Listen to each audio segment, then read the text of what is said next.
सभी भक्तों को फादर्स डे की बहुत बहुत बधाई और शुभकामनाएं। आज संपूर्ण विश्व में ही ये फादर्स डे यानी पितृ दिवस बड़े हर्षोल्लास के साथ मनाया जाता है, लेकिन फिर भी ये विडंबना ही है कि हमारा वास्तविक पिता कौन है, ये बहुत विरले ही लोग जानते और मानते। हमारे परम पूज्य गुरुवर जगत गुरु श्री कृपालु जी महाराज ने अत्यंत संक्षिप्त एक दोहे में इस रहस्य को उजागर करते हुए कहा, सब जीव भाई भाई गोविंद राधे, सबका पिता है एक कृष्ण बता दे। वो कहते हैं सारे जीव आपस में भाई भाई हैं और सबके पिता एक ही हैं, श्री कृष्ण। उन्हीं एक परम पिता की संतान होने के कारण समस्त जीव परस्पर भाई भाई। वेद भी कहता है अमृतस्य वै पुत्राः, समस्त जीव भगवान के पुत्र हैं। तो एक ही परम पिता के पुत्र होने से आपस में सब भाई भाई हैं। यहां तक कि जिसको हम अपना पिता कहते हैं संसार में, वो भी हमारा भाई है। पिता तो वो केवल शारीरिक दृष्टि से कहा गया है, शरीर के संबंध की दृष्टि से, और वो शारीरिक संबंध भी अनित्य है, टेम्परेरी है, केवल कुछ दिनों का है। ये शरीर समाप्त हुआ तो अगले शरीर में हम गधे की योनि में गए, एक गधा हमारा पिता बना। कुत्ते की योनि में गए तो एक कुत्ते को हमने अपना पिता बनाया, वहां अलग पिता बना। अनंत जन्मों में अनंत पिता इस शरीर के भी बदल चुके हैं। माँ बाप बेटा स्त्री पति सभी बदलते हैं, सारे नाते। यहां तक कि वो पिता ही अगले जन्म में हमारा बेटा बन गया, किसी जन्म में भाई बन गया। प्रत्येक जीव प्रत्येक का प्रत्येक नातेदार बन चुका है अनंत बार, और ये नाटक अनंत जन्मों से चल रहा है। तो उसको केवल शरीर की दृष्टि से हम पिता कह देते हैं, उसके साथ भी हमारा संबंध अनित्य है, क्षणिक है। वास्तविकता यही है कि हमारे परम पिता केवल भगवान है। ये तो अज्ञानता के कारण संसार में हम माता पिता स्त्री पुत्र इत्यादि संबंधियों को अपना वास्तविक नातेदार मान लेते हैं। अज्ञानता के कारण उनमें आसक्त होते रहे आज तक। लेकिन जब किसी गुरु की कृपा से किसी सौभाग्यशाली जीव का विवेक जागृत होता है, तब वो ये बात समझ पाता है कि जिनको मैं अपने नातेदार समझ रहा था कि ये माँ है, ये पिता है, ये स्त्री है, ये सब तो हम भाई भाई हैं आपस में। क्योंकि मैं तो आत्मा हूं, यही मेरा ओरिजिनल स्वरूप है, भगवान का अंश हूं, मैं भगवान का पुत्र हूं। और इसी प्रकार मेरे माँ बाप, बेटे इत्यादि जितने संबंधी हैं वो सब भी भगवान के पुत्र हैं, उन्हीं के अंश हैं। तो इस नाते से तो हम सभी आपस में भाई भाई। पिता केवल एक ही है, भगवान, क्योंकि वो ही इस सारे संसार का जनक है। वेद में स्पष्ट किया गया, यतो वा इमानि भूतानि जायन्ते येन जातानि जीवन्ति यत् प्रयन्त्यभिसंविशन्ति तत् ब्रह्म विजिज्ञासस्व। यतो वा इमानि भूतानि जायन्ते, जिससे ये समस्त जगत उत्पन्न हुआ है, जिसमें स्थित रहता है और जिसमें लीन हो जाता है, उसको ब्रह्म कहते हैं। वो ब्रह्म जो इस जगत का उत्पन्न करने वाला है, सृष्टिकर्ता, इस जगत का पालक, जगत पिता भगवान है। उनसे ही सब कुछ है, उन्होंने इस सृष्टि को उत्पन्न किया है। तो उन्हीं जगत पिता के हम सभी अंश हैं। यहां तक कि बड़े बड़े जो गवर्नर्स हैं, बड़ी बड़ी पर्सनैलिटीज, ब्रह्मा विष्णु शंकर इत्यादि, वो भी भगवान के ही पुत्र हैं, उनके अंश हैं। पद्म पुराण में कहा गया, जीवा ब्रह्मादयः प्रोक्ता आत्मैकस्तु जनार्दन। ये ब्रह्मा विष्णु शंकर ये सब भी भगवान के अंश हैं। हाँ, ये स्वांश है, लेकिन है अंश। कुछ स्वांश होते हैं, मतलब जो भगवत स्वरूप होते हैं, भगवान के डायरेक्ट अंश, भगवान के ही समान होते हैं। तो चाहे वो स्वांश हो और या फिर विभिन्नांश हो, वो सब भगवान के अंश है। सबका जनक एक है, भगवान श्री कृष्ण। तो वो हमारे वास्तविक पिता हैं, वो हमारा पालक है और हम उसके बालक हैं। और हमारा वो पिता सदा हमारे साथ रहता है।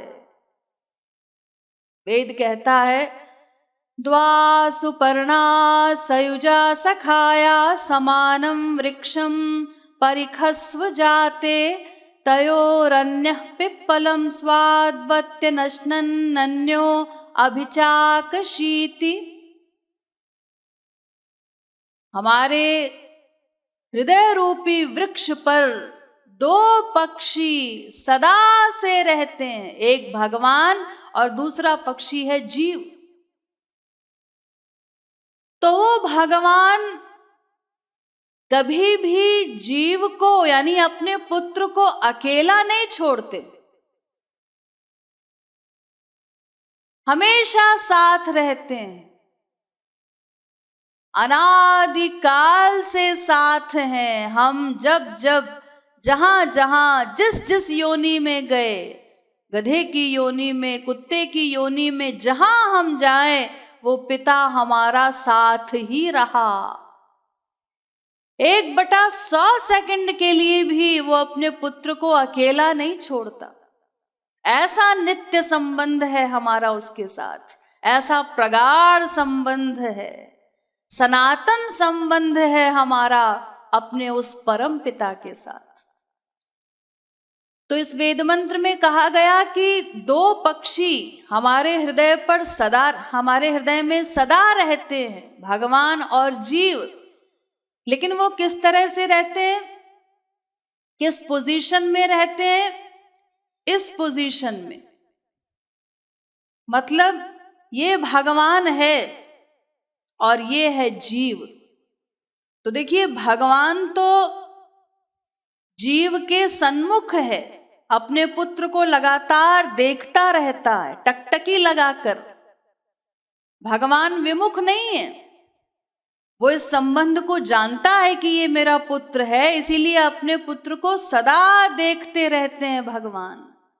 लेकिन जीव विमुख है, ये जो पुत्र है इसने भगवान की ओर पीठ कर रखी। भगवान साथ हैं, परम पिता साथ में बैठे हैं, लेकिन उसकी ओर ये जीव देखता ही नहीं, पीठ किए हुए। यानी भगवान के साथ हमारा जो संबंध है, उस संबंध को भगवान तो जानते हैं कि ये मेरा पुत्र है, इसीलिए वो इतनी कृपाएं करते हैं अपने इस पुत्र पर, जिन कृपाओं का कोई और छोर नहीं, अनंत कृपाएं। अगर वो भगवान न हो तो हम न रहें। हमारा अस्तित्व ही उस भगवान के कारण है। हमारे जीवन का आधार ही वो अकारण करुणा वरुणालय भगवान है। हमारी आत्मा में जो जीवन है, जीव में जीवत्व प्रदान करने वाले हैं भगवान। इसीलिए वेद में कहा गया चेतनश्चेतनानाम, यानी ये जो चेतन है जीव आत्मा, इस चेतन में भी चैतन्यता प्रदान करने वाला वो महाचेतन भगवान ही है। अगर वो आत्मा में चैतन्यता प्रदान न करे तो आत्मा भी जीरो हो जाए, फिर न वो स्वयं जीवित रह सकता है और न शरीर को जीवित कर सकता है। यानी भगवान के कारण ही हमारा अस्तित्व है, हमारी आत्मा में चैतन्यता है। अगर वो जीवन न दे तो हम ही न रहें, हमारा अस्तित्व ही समाप्त हो जाए। यहां तक कि हमारा ये शरीर, ये भी उस भगवान का दिया हुआ है। कोई माता पिता संसार में बच्चे के शरीर का निर्माण नहीं कर सकते। मां के गर्भ में शरीर बनाने वाले भी भगवान, उसके बाद फिर गर्भ में उस शरीर की रक्षा करते हैं 9 महीने तक। ऐसा सिस्टम बना दिया भगवान ने कि मां जो कुछ खाती पीती है, उसी अन्न इत्यादि के द्वारा उस बच्चे का ऑटोमेटिक पोषण होता रहता है। उसके बाद फिर ये बच्चा कब तक गर्भ में रहेगा? तो गर्भ से बाहर निकलने का उपक्रम भी वो भगवान करते हैं। और जब हम बाहर आए, तो अब जब मां के गर्भ से बाहर आएगा शिशु, तो वो नवजात शिशु, उसके दांत तो होंगे नहीं, वो कुछ खा नहीं सकता। भगवान ने उस अपने पुत्र के लिए अपने आप मां के दूध का प्रबंध कर दिया। बच्चे ने नहीं कहा अपने पिता से कि मैं बाहर आऊंगा तो किस प्रकार जीवित रहूंगा, क्या खाऊंगा, दांत नहीं होंगे, अपने आप। उसके बाद अब ये दूध कब तक चलेगा भाई? तो जब हम बड़े हुए तो हमारे लिए तमाम संसार, तमाम ये अन्न इत्यादि, धन धान्य, सब कुछ, सारा संसार हमारे उपयोग के लिए।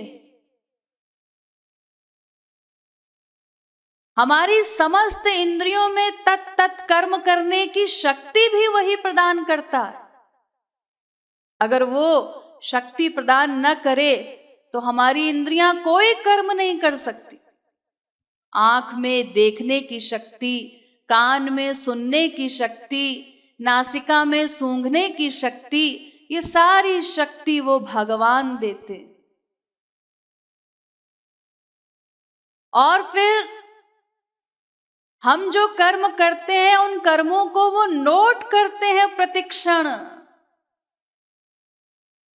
अनंतानंत जीवों के, अनंतानंत जन्मों के, अनंतानंत कर्मों को वो हमारा परम पिता नोट करता है, उसका हिसाब रखता है, प्लस फल प्रदान करता है। इतना बड़ा लेबर बिना हमारे कोई तनख्वाह दिए, अरे हमने तो नहीं कहा भगवान से, लेकिन वो उसका कृपा का स्वभाव, क्योंकि अगर वो हमारे कर्मों को नोट न करे तो हमें हमारे किसी अच्छे कर्म का फल भी प्राप्त नहीं हो सकता, भक्ति करना भी निरर्थक हो जाएगा, कभी हम अपने परम चरम लक्ष्य को प्राप्त ही न कर सकेंगे। इसीलिए भगवान कर्मों को नोट करते हैं, उसका फल प्रदान करते हैं। यहां तक कि गलत कार्य जब हम कोई करने चलते हैं तो हमें वो सावधान भी करते हैं। देखिए, जब भी हमारे मन में कोई गलत विचार आया, कोई गलत काम हम करना चाहते हैं, तो सबके भीतर से एक धक्का लगता है, अंदर से एक आवाज आती है कि ये गलत है, ये मत करो। वो आवाज उसी परम पिता की है, वो हमें रोकता है, सचेत करता है, लेकिन फिर भी हम उसकी आवाज को अनसुना कर देते हैं और गलत कार्य करते चले जाते हैं। कितनी कृपाएं हैं भगवान की। अरे ये मानव देह जो हमको प्राप्त है, इसका मिलना भगवत कृपा का सबसे बड़ा प्रमाण है, क्योंकि ये तो किसी किसी बड़भागी को ही कभी भगवत कृपा से प्राप्त होता है। कबहुक करी करुणा नर देही,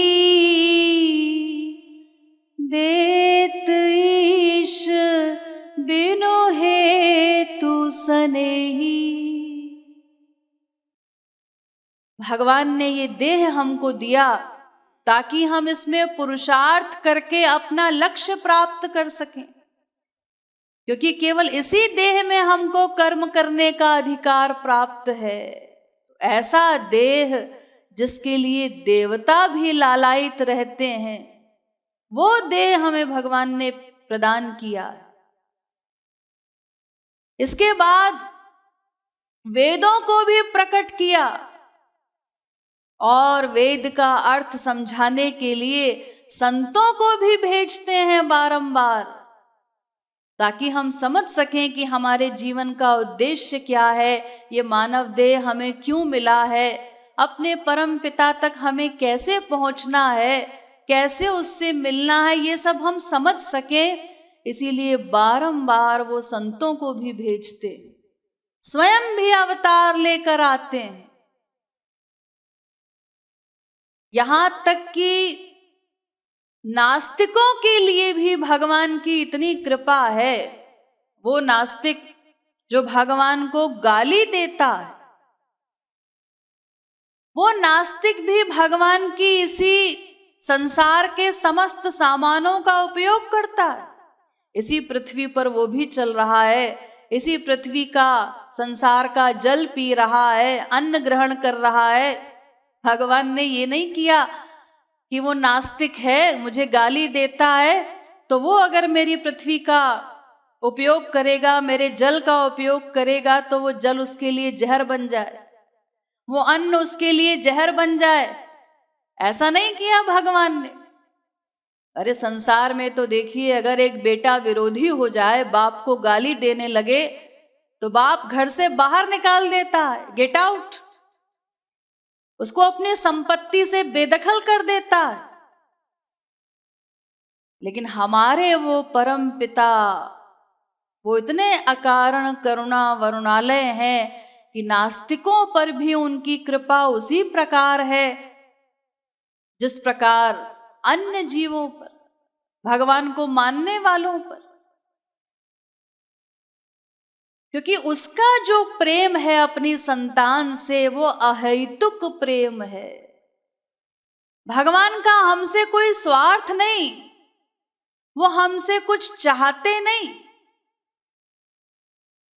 संसारी नातेदार तो स्वार्थ के कारण नाता निभाते हैं, लेकिन भगवान वो हमारे वास्तविक हितैषी हैं, उनका हमसे कोई स्वार्थ नहीं, वो हमारे साचे नातेदार हैं।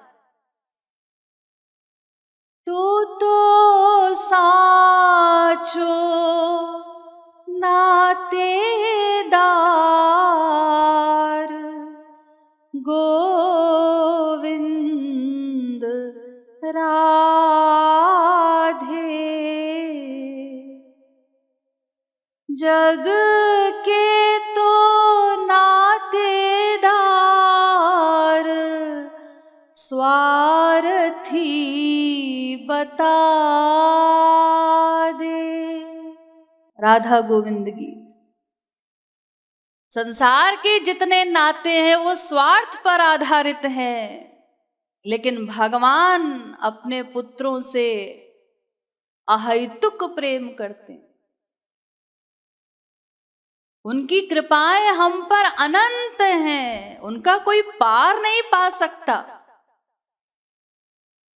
इसी भाव को व्यक्त करते हुए राधा गोविंद गीत में श्री महाराज जी ने कहा, तेरी कृपा का तो गोविंद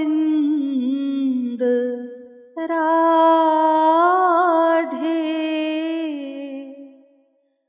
और है ना छोर है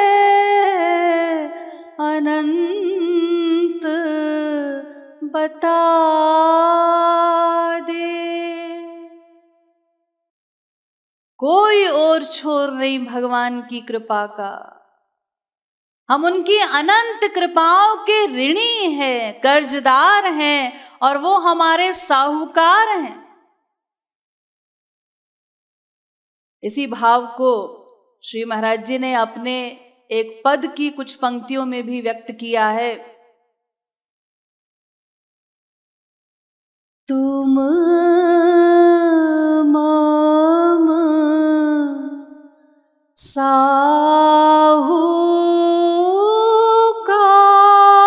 साहूकार, अहो हरि, तुम मम साहूकार, अहो हरि, तुम्हारे ऋण ही पुरीण नहीं होई सक, तुम्हारे ऋण ही पुरीण नहीं होई सक, अगणित जन्म मझार, अहो हरि, अगणित जन्म मझार, अहो हरि, तुम मम साहूकार,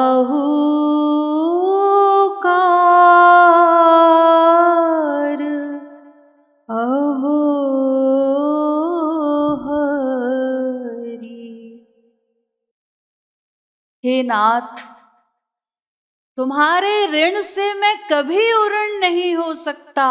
अगणित जन्म मझार, अनंतानंत जन्मों में भी मैं तुम्हारी कृपा का ऋण कभी उतार नहीं सकता, कभी तुम्हारी कृपाओं के ऋण से उऋण नहीं हो सकता। तुम सदा से मेरे साहूकार हो, सदा रहोगे, मैं सदा तुम्हारा ऋणी ही रहूंगा। लेकिन इस प्रकार भगवान की कृपाओं का आभार मानने वाले लोग विरले ही होते। जो अपने पिता को पिता माने प्लस उसकी कृपा का आभार माने, ऐसे लोग विरले ही। तो जो आभार मानने वाले लोग हैं, संसार में भी उनको कृतज्ञ कहा जाता है। वो अच्छे लोग होते हैं जो लोग किसी के किए हुए उपकार का आभार मानते हैं,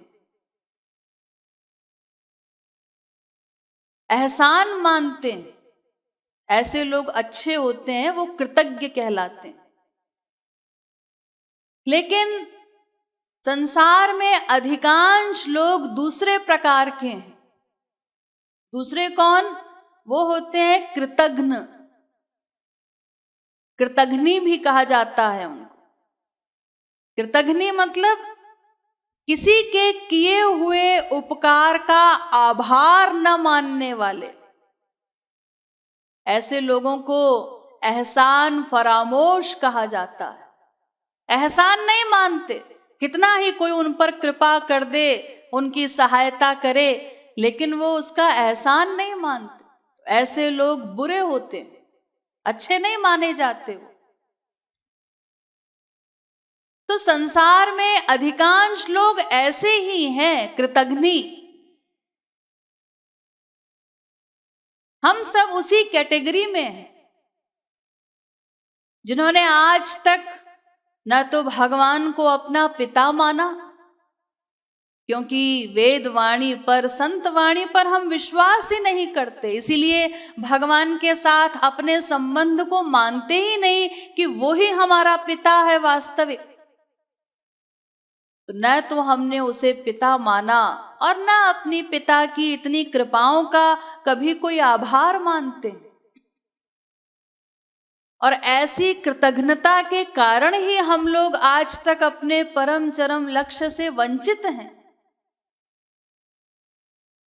और अपने लक्ष्य को तब तक प्राप्त नहीं कर पाएंगे जब तक हम कृतज्ञ बनना नहीं सीखेंगे। तो हमें वो कृतज्ञता का भाव अपने भीतर लाना, कृतज्ञ बनना सीखना होगा। पहले हम अपने उस परम पिता के साथ अपने सनातन संबंध को समझें, उस संबंध को दृढ़ करें और उसकी अनंत कृपाओं को रियलाइज करें। और इसीलिए ये फादर्स डे मनाया जाता है। इसको मनाने का अभिप्राय यही है कि हम अपने उस पिता के साथ अपने संबंध को स्वीकार करें, समझें इस बात को कि वो ही हमारा वास्तविक पिता है। हमारा ओरिजिनल स्वरूप यही है कि हम आत्मा हैं और उसके पुत्र हैं, और अपने पिता की अनंत कृपाओं को, अकारण करुणा को रियलाइज करें। संसार में तो इस पर्व को मनाने का ढंग सब जानते ही हैं। संसारी पिता जो होता है उसका भी एहसान होता है अपनी संतान पर, तमाम उपकार होते हैं उसके भी, कि उसने अपने पुत्र को, अपनी संतान को पाला पोसा, बड़ा किया, पढ़ाया लिखाया।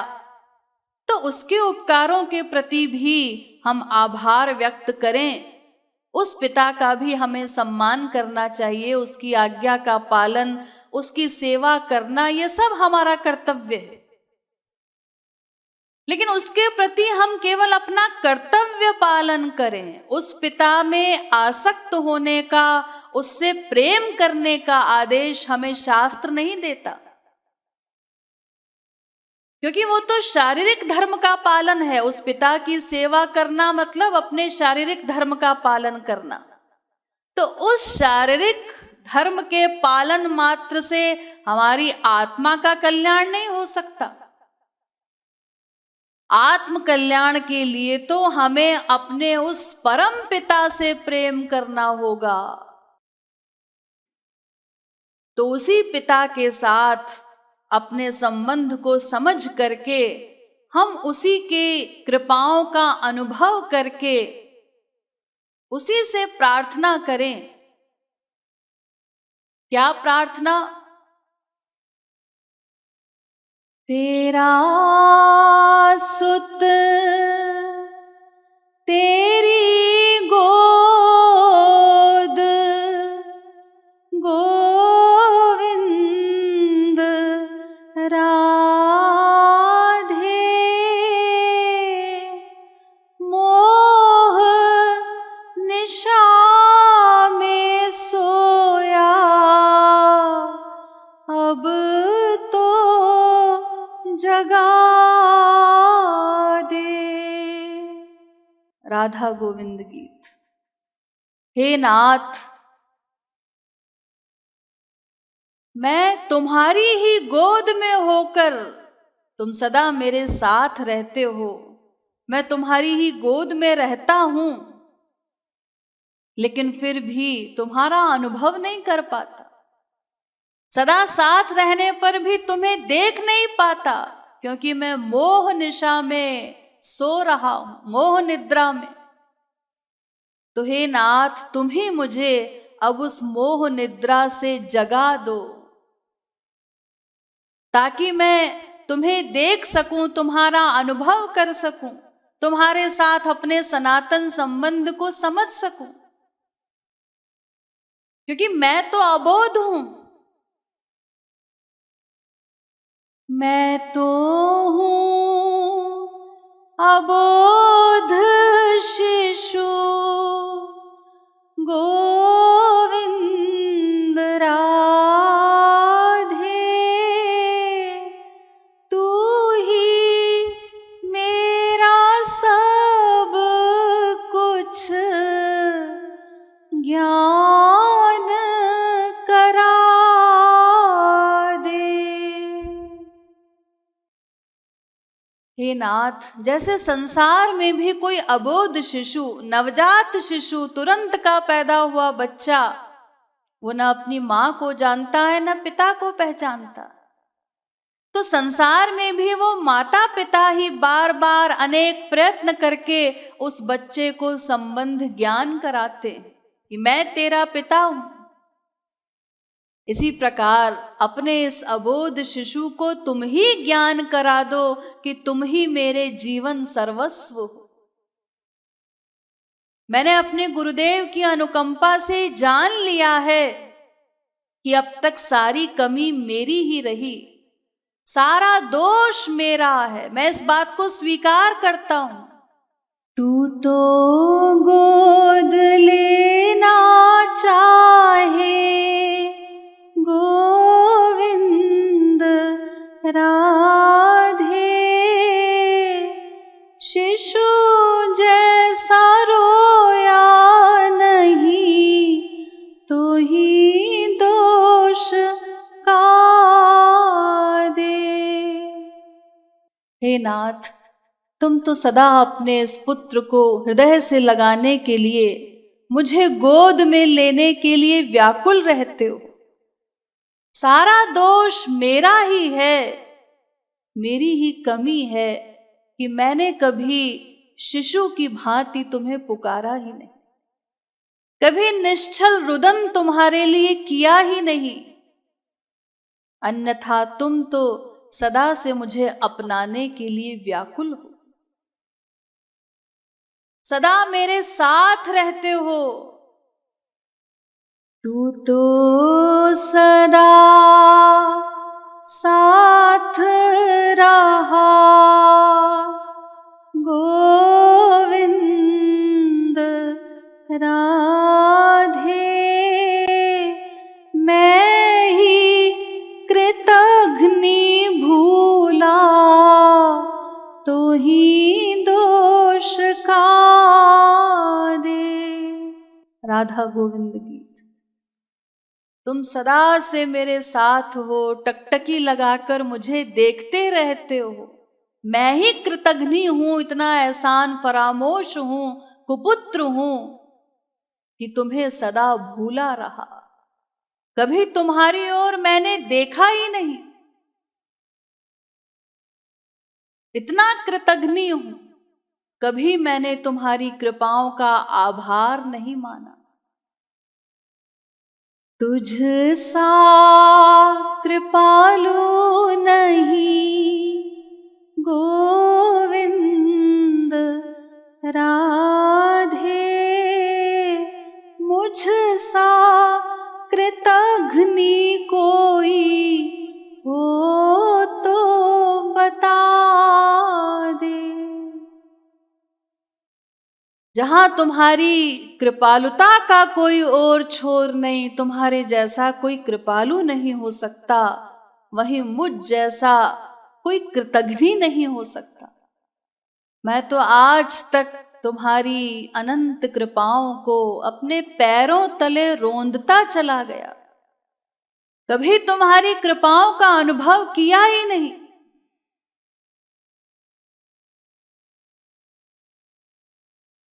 तो अब हमें भगवान की कृपाओं का आभार मानना सीखना होगा। इसी भाव को एक भक्त ने अत्यंत सुंदर पंक्तियों में उजागर किया है। वो भक्त कहता है, तेरी मेहरबानी का है बोझ इतना कि मैं तो उठाने के काबिल नहीं हूँ। मैं आ तो गया हूँ, मगर जानता हूँ तेरे दर पे आने के काबिल नहीं हूँ। तेरी मेहरबानी का है बोझ इतना, हे नाथ इतनी कृपाएं हैं तुम्हारी, उसका इतना बोझ हो गया है मेरे ऊपर कि मैं तो उठाने के काबिल नहीं हूं, उस बोझ को उठाने में भी समर्थ नहीं हूं। अनंत कृपाएं हैं तुम्हारी, और मैं आ तो गया हूं, तुम्हारे द्वार पर आया तो हूं, लेकिन मैं जानता हूं कि तुम्हारे इस अधाधुंध दरबार तक आने के भी मैं योग्य नहीं हूं, यहां खड़ा होने के भी योग्य नहीं हूं। ये तो बस आपकी और गुरुवर की अकारण करुणा ही है जो मुझ जैसा पतित आज आपके द्वार पर खड़ा, अन्यथा मैं किसी भी प्रकार आपके योग्य नहीं हूं। अरे मेरी तो इतनी दयनीय अवस्था है, ज़माने की चाहत में खुद को भुलाया, तेरा नाम हरगिज़ ज़ुबां पे न लाया।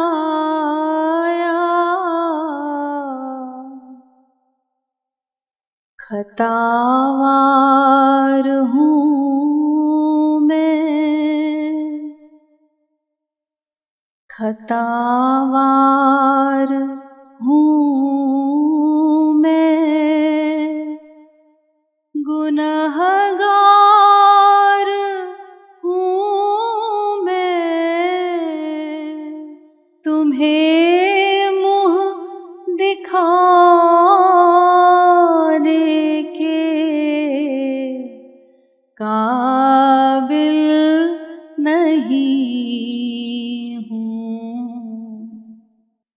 हे प्रभु, मैं अपनी दयनीय स्थिति आपको किस प्रकार बताऊं? आप तो मेरी दयनीय स्थिति से परिचित ही हैं। जमाने की चाहत में खुद को भुलाया, अनादिकाल से अब तक मैं इस माइक जगत के पीछे इसी की कामनाओं का गुलाम बनकर दौड़ता रहा, यहां तक कि अपने आप को भी भूल गया। मैं तुम्हारा पुत्र हूं, आत्मा हूं, अपना ओरिजिनल स्वरूप ही मैंने भुला दिया। तेरा नाम हरगिज जुबां पे न लाया, और इतना अंधा हो गया है इस जगत की कामना में कि अपने परम पिता का नाम भी मेरी जुबान पर कभी नहीं आया। मेरी ये जिह्वा तो सांसारिक अनर्गल बातों में और संसारी विषयों का, रसों का सेवन करने में ही व्यस्त रही। खतावार हूं मैं, गुनहगार हूं मैं, हे नाथ मैं हर प्रकार से गुनहगार हूं, पापी हूं। किसी भी प्रकार तुम्हें मुंह दिखाने के भी लायक नहीं हूं। अपनी ओर देखकर लज्जा से गड़ा जाता हूं, पश्चाताप की अग्नि में जल रहा हूं। किसी भी प्रकार आपके सामने खड़ा नहीं हो सकता। ये तो केवल मैंने अपने गुरु की अनुकंपा से आपके विरध के विषय में सुना है कि आप पतित पावन हैं, अधम उदाहरणहार हैं। बस आपके इस विरध को सुनकर के ही आपके द्वार पर खड़े होने की हिम्मत हुई है, अन्यथा अपनी ओर देख करके लज्जा से गड़ा जाता हूं, निराश हो जाता हूं। तुम्ही ने अदा की मुझे जिंदगानी, मगर तेरी महिमा मैंने न जानी। कर्जदार तेरी दया का हूँ इतना कि कर्जा चुकाने के काबिल नहीं हूँ। तुम्ही ने अदा की मुझे जिंदगानी, हे नाथ तुम ही मेरे जीवन दाता हो, मेरा अस्तित्व ही तुम्हारे कारण है, तुम ही मेरे जीवन के आधार हो। लेकिन फिर भी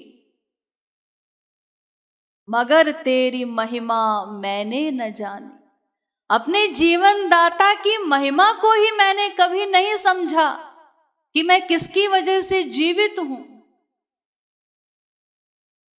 कर्जदार तेरी दया का हूं इतना, हे प्रभु अब तो आपकी कृपा का इतना कर्जा हो गया है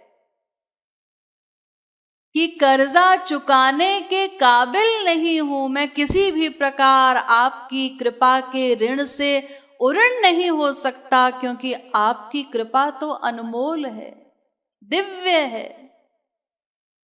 मेरे पास उस कृपा के योग्य कोई मूल्य है ही नहीं कि मैं आपकी कृपा से कभी उऋण हो सकूं। ये माना कि दाता है तू कुल जहां का, मगर झोली आगे फैला दूं मैं कैसे। जो पहले दिया वो भी जो पहले दिया वो भी कुछ कम नहीं है, उसी को निभाने के काबिल नहीं हूँ। हे नाथ, मैंने माना कि तुम सारे जहां के दाता हो, सारे जगत के स्वामी हो, जगत पिता हो, अनंत कोटि ब्रह्मांड नायक हो, सब कुछ तुम्ही से है।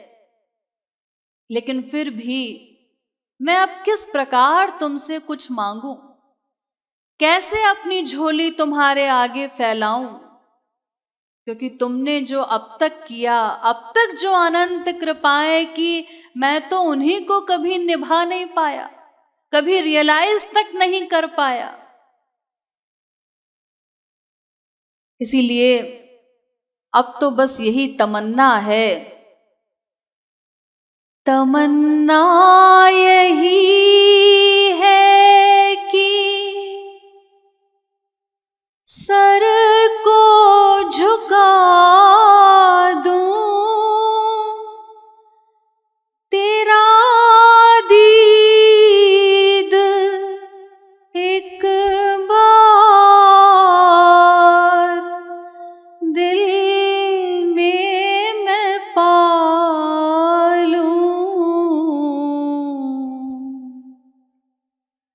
सिवा दिल के टुकड़ों के, सिवा दिल के टुकड़ों के, ऐ मेरे दाता, मैं कुछ भी चढ़ाने के काबिल नहीं हूँ। सिवा दिल के टुकड़ों के,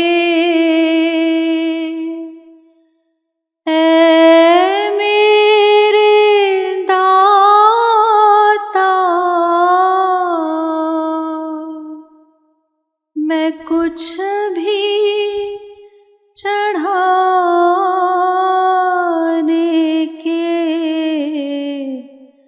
काबिल नहीं हूँ। तेरी मेहरबानी का है बोझ इतना कि मैं तो उठाने के काबिल नहीं हूँ। मैं आ तो गया हूँ, मगर जानता हूँ तेरे दर पे आने के काबिल नहीं हूँ। तेरी मेहरबानी का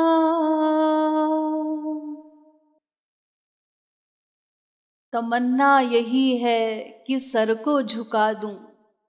अब तो बस यही अभिलाषा है नाथ कि मेरा ये शीश सदा तुम्हारे चरणों में झुका रहे, अपने हृदय में ही तुम्हारा दीदार पा सकूं, तुम्हारा दर्शन कर सकूं।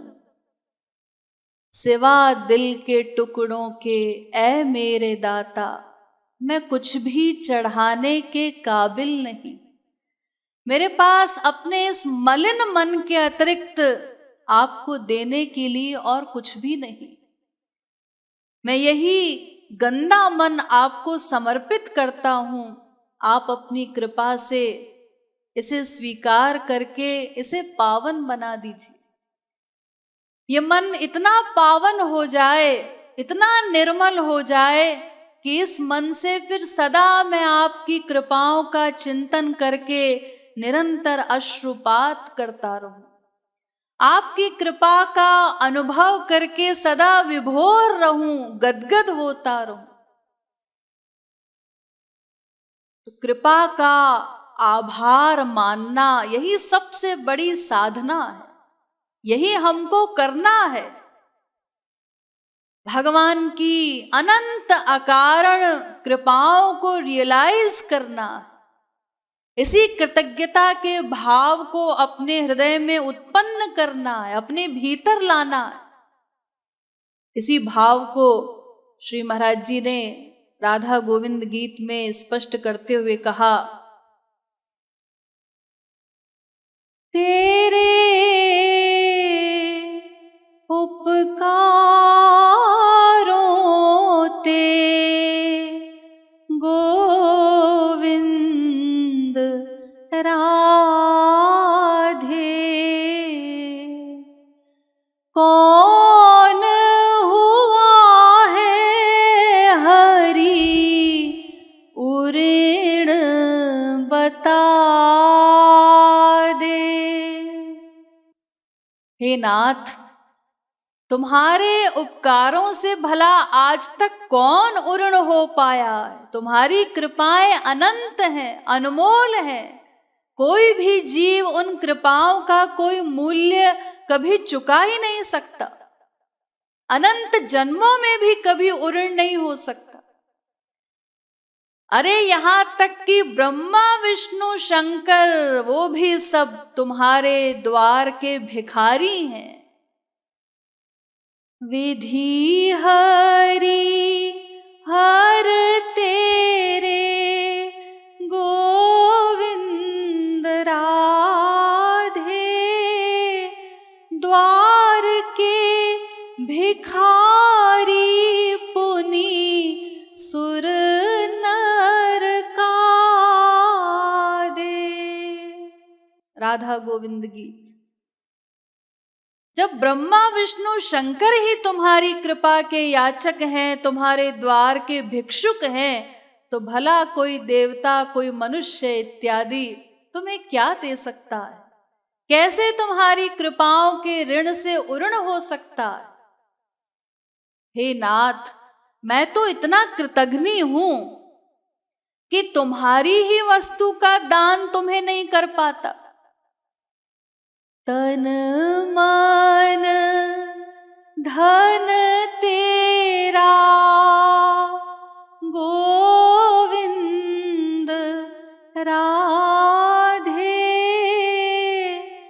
मैं हूँ कृतघ्नी तेरी वस्तु तो ही ना दे। ये तन मन धन सब कुछ तो तुम्हारा है। अरे जब मेरी आत्मा ही मेरी नहीं है, वो भी तुम्हारे कारण ही उस आत्मा में चैतन्यता है, तो जब हम ही अपने नहीं हैं तो इस संसार में हमारा भला क्या होगा? यहां हमारा कुछ नहीं है, सारा संसार भगवान का, सृष्टि का कण कण उसी भगवान का। लेकिन फिर भी हमने इस तन धन इत्यादि को अपना मानकर, जिसे भगवान की धरोहर समझना चाहिए, भगवान की सेवा में लगाना चाहिए, उसको हमने अपना मानकर उसी में ममत्व कर लिया। उसी तन मन धन का समर्पण करने में ही हम कृपणता करते हैं। भगवान की वस्तु ही भगवान को समर्पित नहीं कर पाते, हरि गुरु की सेवा में उसका सदुपयोग नहीं कर पाते। देखिए, जैसे भगवान हमारे पिता हैं, ऐसे ही गुरु भी पिता है। भगवान और गुरु, इन दोनों में कोई भेद नहीं है, वो दोनों एक ही हैं। भगवान ही गुरु रूप में जीव को प्राप्त होते हैं। तो भगवान तो अंतःकरण शुद्धि के बाद हमें मिलेंगे, लेकिन गुरु तो जीव को पतित अवस्था में अपनाता है, उसके साथ इतना परिश्रम करता है। गुरु तो हमें पहले ही प्राप्त हो जाता है। तो उस गुरु की हम तन मन धन से सेवा करें, यही शरणागति है। और सद्गुरु शरणागति से ही भगवान मिलते हैं। लेकिन हम तो उनकी सेवा में भी उदार नहीं बनते, वहां भी तन मन धन का समर्पण करने में कृपणता करते हैं। अब हमें इस कृपणता को छोड़ करके ये जो कृतज्ञता का भाव है, ये गुरु के प्रति भी हो। भगवान की अनंत कृपाओं को भी हम रियलाइज करें और गुरु रूपी पिता की अनंत कृपाओं का भी आभार माने।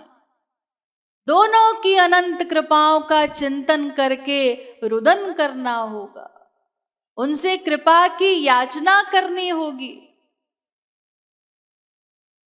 अच्छा हूं बुरा हूं जो हूं गोविंद राधे, हूं तो तेरा सुत पितु लाज बचा दे। राधा गोविंद गीत। हे नाथ, मैं जैसा भी हूं, अच्छा हूं या बुरा हूं, लेकिन हूं तो तुम्हारा ही पुत्र। अब किसी भी प्रकार मेरी लाज को तुम ही बचा लो, तुम ही मेरी लाज रख लो। मैं तुम्हें छोड़कर और कहां जाऊं, किससे कृपा की याचना करूं। मेरी स्थिति तो अत्यंत दयनीय है, लेकिन तुम तो मेरे सर्व समर्थ पिता हो। तुम मेरी रक्षा करने में समर्थ हो, मेरा उद्धार करने में समर्थ हो। तुम मम पितु वेद पुकार, सुत बूढ़त सिंधु अपार, सुत को बचाऊ सरकार, सुन लो मम नंद कुमार। श्री महाराज जी अपने संकीर्तन की पंक्तियों में कहते हैं, अरे वेद ये कहता है तुम तो मेरे पिता हो, सनातन पिता। मैं तुम्हारा पुत्र इस अगाध भव सिंधु में डूब रहा हूं। डूबते हुए अपने पुत्र को तुम ही बचाने में समर्थ हो। किसी भी प्रकार अब मेरी पुकार सुन लो। इस प्रकार रोकर उनसे कृपा की याचना करनी है।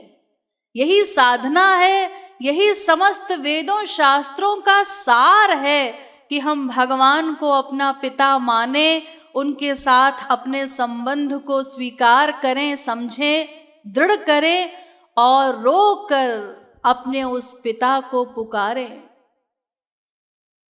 शिशु बनी करू क्रंदना, भजो आवे नंद नंदना। हम केवल एक निश्चल निष्कपट शिशु की भांति करुण क्रंदन करें उनके लिए। इसी का नाम शरणागति है। मन बुद्धि का समर्पण करके 100% उन्हीं को अपना मान करके उनके लिए रोना, उनसे कृपा याचना करना, उनके लिए रुदन करना, उनसे प्रार्थना करना। मैं तो तेरा सुत हरि गोविंद राधे, एक बार निज सुत गले ते लगा दे। राधा गोविंद की। हे नाथ, मैं तो तुम्हारा ही पुत्र हूँ, किसी भी प्रकार अपने पुत्र को एक बार अपने हृदय से लगा लीजिए। इस प्रकार कृपा याचना करते हुए हम करुण क्रंदन करें। तो जिस दिन हमारे करुण क्रंदन को सुनकर हमारे परम पिता हमारे सामने उपस्थित हो जाएंगे और अपने कर कमलों से हमारे अश्रु पोंछकर हमें अपने हृदय से लगा लेंगे, उस दिन हमारा ये फादर्स डे मनाना सार्थक हो सकेगा।